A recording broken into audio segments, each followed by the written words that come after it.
ನಮಸ್ಕಾರ ಸ್ನೇಹಿತರೆ, mastmaga.comಗೆ ಸ್ವಾಗತ. ನಾನು ಅಮರ್ ಪ್ರಸಾದ್. 2024ರ ಲೋಕಸಭಾ ಚುನಾವಣೆ ಮುಗಿಯಕ್ಕೆ ಇನ್ನೇನು ಕೇವಲ ಒಂದು ವಾರ ಮಾತ್ರ ಬಾಕಿ ಉಳಿದಿದೆ. ಹೀಗಾಗಿ ಎಲೆಕ್ಷನ್ ರಿಸಲ್ಟ್ ಏನಾಗುತ್ತೆ ಅನ್ನೋದನ್ನ ಊಹಿಸೋ ಪ್ರಿಡಿಕ್ಷನ್ ಅಂಕಿ ಆಟದ ಕಾವು ದೇಶದಲ್ಲಿ ಜೋರಾಗಿದೆ. ಈ ಆಟದಲ್ಲಿ ಮುಖ್ಯವಾಗಿ ಇಬ್ಬರು ಚುನಾವಣಾ ಅನಲಿಸ್ಟ್ಗಳ ವಿಶ್ಲೇಷಣೆ ಜೋರಾಗಿ ಚರ್ಚೆ ಆಗ್ತಾ ಇದೆ. ಒಬ್ರು ಪ್ರಶಾಂತ್ ಕಿಶೋರ್, ಮತ್ತೊಬ್ರು ಯೋಗೇಂದ್ರ ಯಾದವ್. ಹಾಗಿದ್ರೆ ಯಾರು ಇವರು, ಏನ್ ಹೇಳ್ತಾ ಇದ್ದಾರೆ, ಯಾರ ಲೆಕ್ಕಾಚಾರ ಯಾವ ರೀತಿ ಇದೆ, ಬಿಜೆಪಿಗೆ ಎಷ್ಟು ಸೀಟು ಬರುತ್ತೆ ಅಂತ ಇವರು ಹೇಳ್ತಿದ್ದಾರೆ, ಮೈತ್ರಿಕೂಟಕ್ಕೆ ಎಷ್ಟು ಸೀಟು ಕೊಡ್ತಾ ಇದ್ದಾರೆ ಅನ್ನೋದನ್ನ ಈ ವರದಿಯಲ್ಲಿ ಕ್ವಿಕ್ ಆಗಿ ನೋಡ್ತಾ ಹೋಗೋಣ. ಪ್ರಶಾಂತ್ ಕಿಶೋರ್ ನಂಬರ್ಸ್ ಬಗ್ಗೆ ನಾವು ನೋಡ್ತಾನೆ ಬರ್ತಾ ಇದೀವಿ. ಬಿಜೆಪಿಗೆ ಲಾಸ್ಟ್ ಟೈಮ್ ಅಷ್ಟೇ ಬರುತ್ತೆ, ಇಲ್ಲ ಚೂರು ಜಾಸ್ತಿನೇ ಬರುತ್ತೆ ಅಂತ ಪ್ರಶಾಂತ್ ಕಿಶೋರ್ ಹೇಳ್ತಿದ್ದಾರೆ. ಅವರ ವಿಶ್ಲೇಷಣೆ ಡೀಟೇಲ್ ಆಗಿ ನಾವು ಆಮೇಲೆ ನೋಡೋಣ. ಆದ್ರೆ ಮೊದಲಿಗೆ ನಾವು ಯೋಗೇಂದ್ರ ಯಾದವ್ ಅವರ ಪ್ರಿಡಿಕ್ಷನ್ ಏನು ಅಂತ ನಾವು ನೋಡ್ತಾ ಹೋಗೋಣ. ಯೋಗೇಂದ್ರ ಯಾದವ್ ನಿಮಗೆ ಗೊತ್ತಿರೋ ಹಾಗೆ ಪೊಲಿಟಿಕಲ್ ಆಕ್ಟಿವಿಸ್ಟ್, ಕಮೆಂಟೇಟರ್ ಮತ್ತು ಸೆಫಾಲಜಿಸ್ಟ್. ಅಂದ್ರೆ ಚುನಾವಣೆಗೂ ಮುನ್ನ ಈ ರೀತಿ ಸೀಟ್ಗಳನ್ನ ಪ್ರಿಡಿಕ್ಟ್ ಮಾಡೋದು, ಚುನಾವಣೆ ಬಳಿಕ ಅಂಕಿಅಂಶಗಳನ್ನ ಅನಲೈಸ್ ಮಾಡೋ ಕೆಲಸವನ್ನ ಮಾಡ್ತಾರೆ. CSDS ನಲ್ಲಿ ಕೆಲಸ ಮಾಡಿ ನಂತರ CSDC ಲೋಕನೀತಿಯ ಸಂಸ್ಥಾಪಕ ನಿರ್ದೇಶಕರು ಕೂಡ ಆಗಿದ್ರು. ಇಂಡಿಯಾ ಅಗೇನ್ಸ್ಟ್ ಕರಪ್ಷನ್ ಚಳವಳಿಯಲ್ಲಿ ಭಾಗವಹಿಸಿ ಆಮೇಲೆ ಆಮ್ ಆದ್ಮಿ ಪಾರ್ಟಿ ಸೇರಿದ್ರು. ಆಮೇಲೆ ಪ್ರಶಾಂತ್ ಭೂಷಣ್ ಜೊತೆಗೆ ಹೊರಗೆ ಬಂದ್ರು. ಅದಾದ್ಮೇಲೆ ಸ್ವಲ್ಪ ಕಾಂಗ್ರೆಸ್ ಲೀನಿಂಗ್ ರೀತಿ ಕಾಣಿಸ್ಕೊಳ್ತಾ ಇದ್ದಾರೆ. ರಾಹುಲ್ ಗಾಂಧಿಯ ಭಾರತ್ ಜೋಡೋ ಅಭಿಯಾನದಲ್ಲೂ ಕೂಡ ಇವರು ಪಾಲ್ಗೊಂಡಿದ್ರು, ಸಪೋರ್ಟ್ ಅನ್ನ ಮಾಡಿದ್ರು. ಲೆಫ್ಟ್ ಐಡಿಯಾಲಜಿ ಅವ್ರ ತರ ಇವರು ಗುರುತಿಸ್ಕೊಳ್ತಾರೆ. ಈ ಚುನಾವಣೆಯ ಉದ್ದಕ್ಕೂ ಅವರು ಸ್ವಲ್ಪ ಕಾಂಗ್ರೆಸ್ ಲೀನಿಂಗ್ ತರನೇ ಗುರುತಿಸ್ಕೊಂಡಿದ್ರು. ಆ ಡಿಸ್ಕ್ಲೇಮರ್ ಹಾಕಿನೇ ನಿಮಗೆ ಅವರ ವಿಶ್ಲೇಷಣೆ ಏನು ಅಂತ ನಿಮಗೆ ಹೇಳಬೇಕು. 5 ಹಂತದ ಮತದಾನದ ಬಳಿಕ ಅವರು ತಮ್ಮ ವಿಶ್ಲೇಷಣೆಯನ್ನ ಈಗ ನೀಡಿದ್ದಾರೆ. ಯೋಗೇಂದ್ರ ಯಾದವ್ ಲೆಕ್ಕಾಚಾರದ ಪ್ರಕಾರ ಬಿಜೆಪಿ ಈ ಬಾರಿ 240ರಿಂದ 260 ಆ ಸೀಟುಗಳನ್ನ ಪಡಿಬಹುದು ಅಂತ ಹೇಳಿದ್ದಾರೆ. ಇನ್ನು NDA ನಲ್ಲಿರುವ ಬಿಜೆಪಿಯ ಇತರ ಮಿತ್ರ ಪಕ್ಷಗಳು 35ರಿಂದ 45 ಸೀಟು, ಕಾಂಗ್ರೆಸ್ 85ರಿಂದ 100 ಸೀಟುಗಳನ್ನ, ಹಾಗೆ INDIA ಮೈತ್ರಿಕೂಟದಲ್ಲಿ ಇರುವ ಇತರ ಪಕ್ಷಗಳು 120ರಿಂದ 135 ಸೀಟ್ಗಳನ್ನ ಪಡಿಬಹುದು ಅಂತ ಯೋಗೇಂದ್ರ ಯಾದವ್ ಅಂದಾಜು ಮಾಡಿದ್ದಾರೆ. ಅಲ್ಲದೆ 400 ಸೀಟ್ ಅನ್ನೋದು ಕೇವಲ ಗಾಳಿ ಮಾತಾಗಿತ್ತು ಬಿಜೆಪಿದು. ಚುನಾವಣೆ ಪ್ರಚಾರಕ್ಕೋಸ್ಕರ ಅಷ್ಟೇ. ಬಿಜೆಪಿ 300 ಸೀಟ್ ಗೆಲ್ಲೋಕು ಕೂಡ ಕಷ್ಟಪಡುತ್ತೆ. ನನ್ನ ಪ್ರಕಾರ ಬಿಜೆಪಿ 272ಕ್ಕಿಂತ ಕಮ್ಮಿ ಇದೆ, 250ರ ಕೆಳಗೂ ಇಳಿಬಹುದು. INDIA ಅಲಯನ್ಸ್ 205ರಿಂದ 235 ಸೀಟ್ಗಳಲ್ಲಿ ಬರಬಹುದು. ಅಂದ್ರೆ ಬಹುಮತಕ್ಕಿಂತ NDA ಸಂಖ್ಯೆಗಿಂತ ಕಮ್ಮಿ ಸೀಟ್ ಬರುತ್ತೆ, ಬಹುಮತ NDAಗೆ ಬರುತ್ತೆ ಅಂತ ಹೇಳಿದ್ದಾರೆ. ಆದ್ರೆ ಮುಂದಿನ 2 ಹಂತಗಳಲ್ಲಿ ಬಿಹಾರ ಮತ್ತು ಉತ್ತರ ಪ್ರದೇಶದಲ್ಲಿ ದೊಡ್ಡ ಬದಲಾವಣೆ ಏನಾದರೂ ಆದರೆ, ಎಕ್ಸ್ಟ್ರೀಮ್ ಚೇಂಜಸ್ ಏನಾದರೂ ಆಗಿಬಿಟ್ರೆ INDIA ಮೈತ್ರಿಕೂಟ NDAನ ಓವರ್ಟೇಕ್ ಕೂಡ ಮಾಡಬಹುದು. ಆದರೆ ಸದ್ಯಕ್ಕೆ ಆ ರೀತಿ ಕಾಣಿಸ್ತಾ ಇಲ್ಲ ಅಂತ ಹೇಳಿದ್ದಾರೆ. ಅಂದ್ರೆ ಇಲ್ಲಿ ನರೇಂದ್ರ ಮೋದಿ ಅವರು 3ನೇ ಬಾರಿಗೆ ಅಧಿಕಾರಕ್ಕೆ ಬರ್ತಾರೆ. ಆದ್ರೆ ಬಿಜೆಪಿ ಸ್ವಂತ ಬಲದಿಂದ ಬರೋ ಸಾಧ್ಯತೆ ಕಾಣಿಸ್ತಾ ಇಲ್ಲ. NDA ಮಿತ್ರ ಪಕ್ಷಗಳ ಸಹಾಯದಿಂದ ಬರಬಹುದು ಅಂತ ಯೋಗೇಂದ್ರ ಯಾದವ್ ಹೇಳಿದ್ದಾರೆ. ಜೊತೆಗೆ ಈ ನಂಬರ್ಗಳನ್ನ ಹೇಳೋಕೆ ನನ್ನ ಹತ್ರ ಯಾವುದೇ ಸರ್ವೆ ಇಲ್ಲ, ಎಕ್ಸಿಟ್ ಪೋಲ್ ಇಲ್ಲ. ಆದ್ರೆ ನಮ್ದೊಂದು 10 ಜನರ ಟೀಮ್ ಇದೆ. ನಾವು ಹಲವಾರು ರಾಜ್ಯಗಳಿಗೆ ಹೋಗಿದ್ದೀವಿ. ಅಲ್ಲಿ ಹಳ್ಳಿ ನಗರಗಳ ಬೇರೆ ಬೇರೆ ಭಾಗಗಳಿಗೆ ಭೇಟಿ ಕೊಟ್ಟು ಗ್ರೌಂಡ್ ರಿಪೋರ್ಟ್ ಆಧಾರದಲ್ಲಿ ಈ ನಂಬರ್ ಹೇಳ್ತಾ ಇದ್ದೀವಿ ಅಂತ ಯೋಗೇಂದ್ರ ಯಾದವ್ ಹೇಳಿದ್ದಾರೆ. ಯೋಗೇಂದ್ರ ಯಾದವ್ ಪ್ರಕಾರ ಮೊದಲನೇದಾಗಿ ಬಿಜೆಪಿ ಎಲ್ಲೆಲ್ಲಿ ಸೀಟ್ ಜಾಸ್ತಿ ಆಗುತ್ತೆ ಅಂತ ಹೇಳಿದ್ದಾರೆ. ಕೇರಳ, ತಮಿಳುನಾಡು, ಪುದುಚೇರಿ ಇಲ್ಲಿ ಬಿಜೆಪಿ ಕಳೆದ ಬಾರಿಗಿಂತ 2 ಸೀಟ್ ಜಾಸ್ತಿ ಗಳಿಸಬಹುದು ಅಂತ ಹೇಳಿದ್ದಾರೆ. ಅಲ್ಲದೆ ಬಿಜೆಪಿಯ ಮಿತ್ರ ಪಕ್ಷಗಳು ಕೂಡ ಇಲ್ಲಿ ಹೆಚ್ಚುವರಿ 2 ಸೀಟ್ ಪಡೆಯಬಹುದು ಅಂತ ಹೇಳಿದ್ದಾರೆ. ಆಂಧ್ರದಲ್ಲಿ ಬಿಜೆಪಿಯ ಮಿತ್ರ ಪಕ್ಷಗಳಾದ TDP ಮತ್ತು ಜನಸೇನಾ ಚೆನ್ನಾಗಿ ಪರ್ಫಾರ್ಮ್ ಮಾಡಿವೆ. ಹೀಗಾಗಿ ಬಿಜೆಪಿಗೆ 3, ಮಿತ್ರ ಪಕ್ಷಗಳಿಗೆ 12, ಒಟ್ಟು 15 ಸೀಟ್ ಇಲ್ಲಿ ಹೆಚ್ಚಾಗಬಹುದು ಅಂತ ಹೇಳಿದ್ದಾರೆ. ತೆಲಂಗಾಣದಲ್ಲಿ ಈ ಸಲ ಬಿಜೆಪಿ ಮತ್ತು ಕಾಂಗ್ರೆಸ್ ನಡುವೆ ನೇರ ಸ್ಪರ್ಧೆ ಇದೆ. ಹೀಗಾಗಿ ಬಿಜೆಪಿ ಕಾಂಗ್ರೆಸ್ ಇಬ್ಬರ ಸೀಟ್ಗಳು ಜಾಸ್ತಿ ಆಗಲಿವೆ. ಇಲ್ಲಿ ಬಿಜೆಪಿಗೆ ಆಲ್ರೆಡಿ 4 ಸೀಟ್ ಇದೆ. ಈ ಸಲ ಇನ್ನೂ 4 ಸೀಟ್ ಜಾಸ್ತಿ ಹೆಚ್ಚಾಗಬಹುದು ಅಂತ ಹೇಳಿದ್ದಾರೆ. ಇನ್ನು ಒಡಿಶಾದಲ್ಲಿ ಬಿಜೆಪಿ ವಿಧಾನಸಭೆಯಲ್ಲಿ ಸೋಲುತ್ತೆ, ಆದರೆ ಲೋಕಸಭೆಯಲ್ಲಿ ಚೆನ್ನಾಗಿ ಪರ್ಫಾರ್ಮ್ ಮಾಡುತ್ತೆ. ಸದ್ಯ 8 ಸೀಟ್ ಇದೆ ಅವರದಲ್ಲಿ ಲೋಕಸಭೆಯಲ್ಲಿ. ಈಗ ಇನ್ನೂ 4 ಸೀಟ್ ಜಾಸ್ತಿ ಮಾಡ್ಕೋಬಹುದು ಅಂತ ಹೇಳಿದ್ದಾರೆ.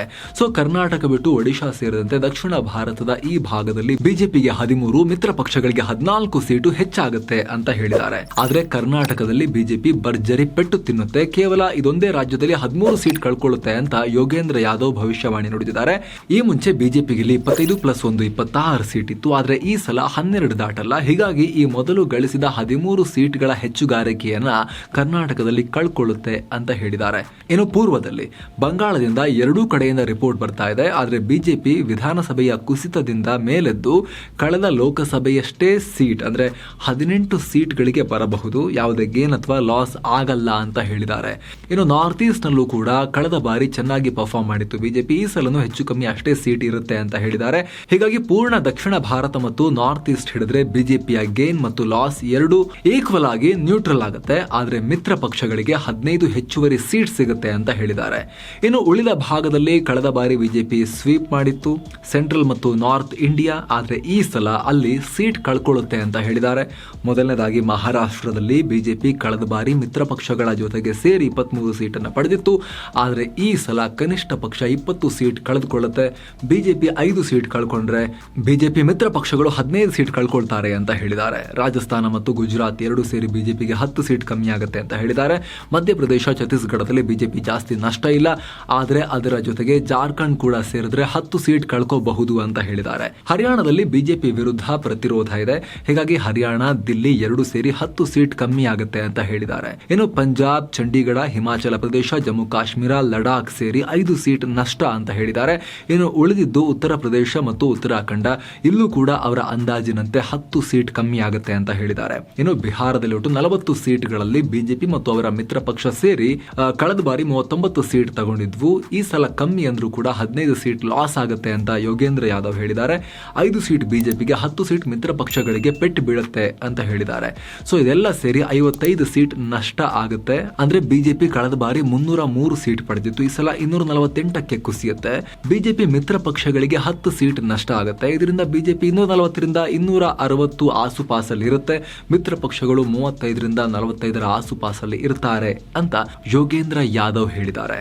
ಏನೋ ಪ್ರಶಾಂತ್ ಕಿಶೋರ್ ಅವ್ರ ಬಗ್ಗೆ ನಿಮಗೆಲ್ಲ ಗೊತ್ತೇ ಇದೆ. ಇವರೊಬ್ರು ಚುನಾವಣಾ ತಂತ್ರಜ್ಞ.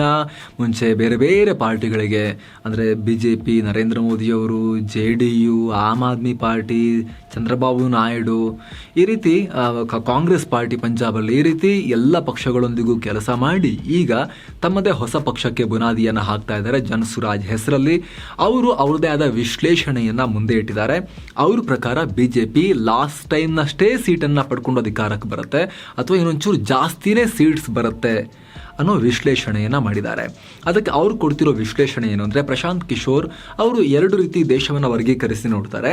ಒಂದು ಮಧ್ಯ ಭಾರತ, ಉತ್ತರ ಭಾರತ ಮತ್ತು ಪಶ್ಚಿಮ ಭಾರತದ ಒಂದು ಭಾಗ, ಇದಿಷ್ಟು ಸೇರಿ ಅದಕ್ಕವರು ಕರ್ನಾಟಕವನ್ನ ಕೂಡ ಸೇರಿಸ್ತಾರೆ. ಕರ್ನಾಟಕ ಸೌತ್ನಲ್ಲಿ ಬಂದರೂ ಕೂಡ ಅವ್ರ ಲೆಕ್ಕಾಚಾರಕ್ಕೋಸ್ಕರ ಕರ್ನಾಟಕವನ್ನ ಕೂಡ ಈ ಮಧ್ಯ ಮತ್ತು ಉತ್ತರ ಭಾರತದ ಪಟ್ಟಿಗೆ ಸೇರಿಸಿದ್ದಾರೆ.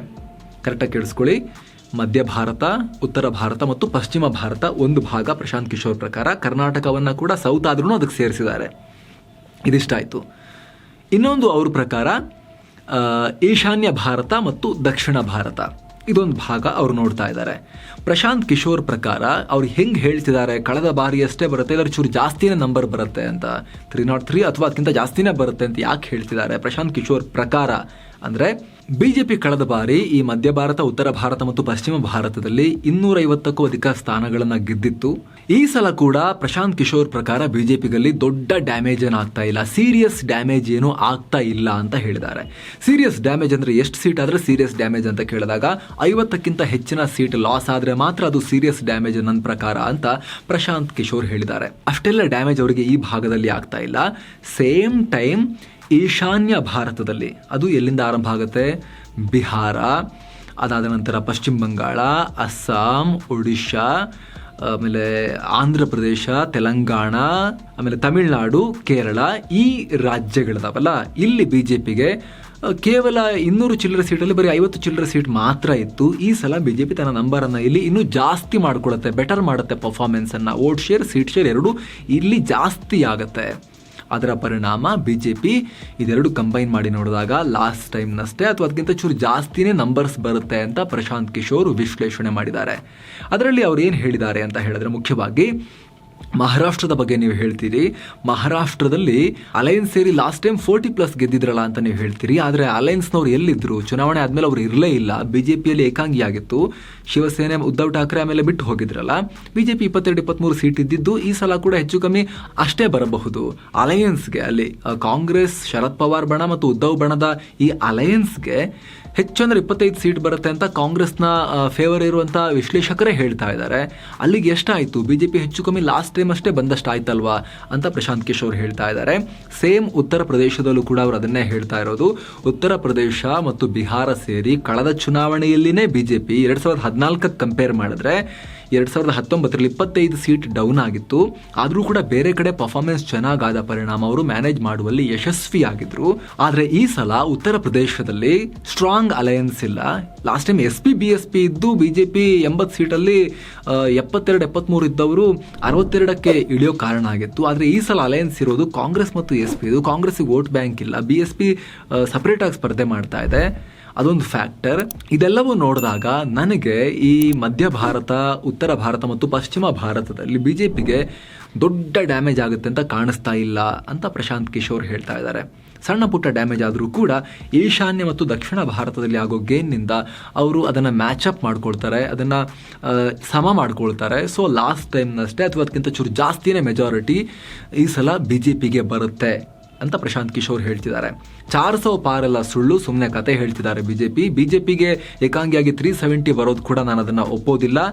ಆದರೆ ಬಿಜೆಪಿ ಲಾಸ್ಟ್ ಟೈಮ್ ಅಥವಾ ಅದಕ್ಕಿಂತ ಬೆಟರ್ ಬರುತ್ತೆ ಅಂತ ಪ್ರಶಾಂತ್ ಕಿಶೋರ್ ವಿಶ್ಲೇಷಣೆ. ಸೇಮ್ ಟೈಮ್ ಪ್ರಶಾಂತ್ ಕಿಶೋರ್ ಇನ್ನೊಂದು ಮಾತನ್ನ ಕೂಡ ಹೇಳಿದ್ದಾರೆ. ಮೋದಿಯ 3ನೇ ಅವಧಿಯಲ್ಲಿ ಇನ್ನಷ್ಟು ಪವರ್ಫುಲ್ ಆಗ್ತಾರಾ ಅವರು ಹಾಗಾದರೆ ಅಂತ ಕೇಳಿದಾಗ ಹಾಗಂತ ನನಗೆ ಅನ್ಸೋದಿಲ್ಲ. ಮೋದಿ ಮೊದಲ ಅವಧಿಯಲ್ಲಿ 2ನೇ ಅವಧಿಗಿಂತ ಕಮ್ಮಿ ನಂಬರ್ಸ್ ಇತ್ತು. ಆದರೂ ಕೂಡ ಮೊದಲ ಅವಧಿಯಲ್ಲಿ ದೊಡ್ಡ ದೊಡ್ಡ ಪ್ರತಿಭಟನೆಗಳು ಜಾಸ್ತಿ ಆಗಿಲ್ಲ. ಒಂದೇ ಒಂದು ಈ ಭೂ ಸ್ವಾಧೀನ ಮಸೂದೆಗೆ ಸಂಬಂಧಪಟ್ಟಂತೆ ಅಷ್ಟೇ ಪ್ರತಿಭಟನೆಯಾಗಿತ್ತು. ಆದರೆ 2ನೇ ಅವಧಿಯಲ್ಲಿ 2019ರಲ್ಲಿ ಮೋದಿ ದೊಡ್ಡ ಮೆಜಾರಿಟಿಯೊಂದಿಗೆ ಬಂದರೂ ಕೂಡ ಬ್ಯಾಕ್ ಟು ಬ್ಯಾಕ್ ಪ್ರತಿಭಟನೆಗಳಾದವು. ಕೃಷಿ ಮಸೂದೆಗೆ ಸಂಬಂಧಪಟ್ಟಂತೆ ಪ್ರತಿಭಟನೆ ಆಯಿತು, ಆಮೇಲೆ CAAಗೆ ಸಂಬಂಧಪಟ್ಟಂತೆ ಪ್ರತಿಭಟನೆ ಆಯಿತು, ಸರ್ಕಾರ ಯೂಟರ್ನ್ ತಗೊಳ್ಳೋ ಪರಿಸ್ಥಿತಿ ಬಂತು ಅಂತ ಹೇಳಿದ್ದಾರೆ. 3ನೇ ಅವಧಿಯಲ್ಲಿ ಈ ಪ್ರತಿಭಟನೆಗಳ ಪರ್ವ ಇನ್ನಷ್ಟು ಜಾಸ್ತಿನೇ ಆಗಬಹುದು.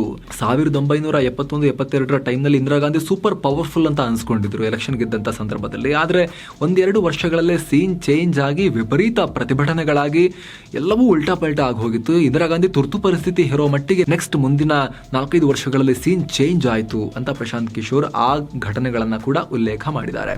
ಸೊ ಫ್ರೆಂಡ್ಸ್, ಇದಾಗಿತ್ತು ಪ್ರಶಾಂತ್ ಕಿಶೋರ್ ಹಾಗೂ ಯೋಗೇಂದ್ರ ಯಾದವ್ ಅವರ ವಿಶ್ಲೇಷಣೆಗಳನ್ನು ನಿಮಗೆ ತಲುಪಿಸೋ ಪ್ರಯತ್ನ. Thank you so much. ಮತ್ತೆ ಭೇಟಿ ಆಗ್ತಿರೋಣ. ನಮಸ್ತೆ.